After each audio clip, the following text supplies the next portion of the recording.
I remember a lot of bad things happening as a child in my house. My father was very abusive to my mother. My father was very verbally abusive towards my sister and I was around 12, 13 years old when I had my first drink.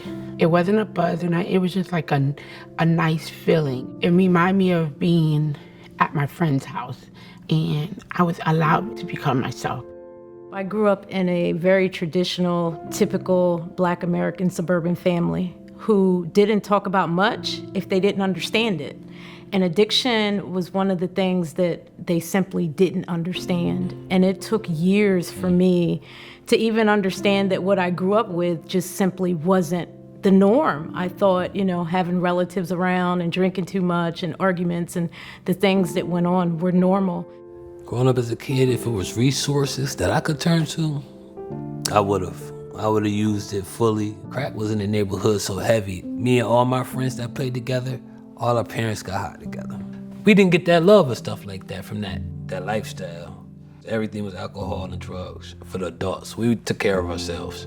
Me, my brother and sister, we took care of ourselves, man. When Sheet and I reconnected in high school, we were on the same path to addiction. I was about 19 when I met the father of my children, and the relationship did become physical abusive, but I just didn't know how to get out of that. I started drinking a little bit more. I was numb from the abuse. I didn't feel it. I didn't understand why.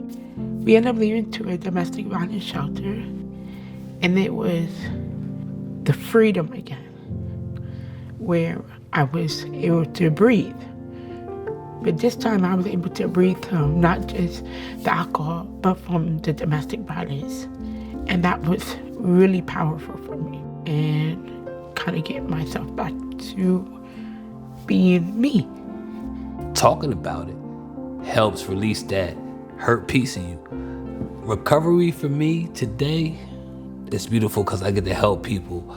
It's not about telling my story, it's about telling a person enough for them to know that I'm just like you.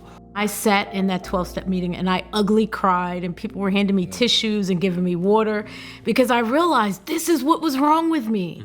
I was an alcoholic. And it sounds like a lot to digest and manage, but the best part about it is it's only one day at a time.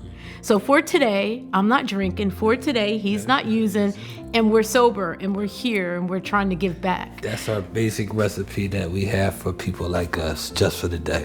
One day at a time. One day at a time. There's nothing that I know I cannot accomplish, knowing I went through what I went through.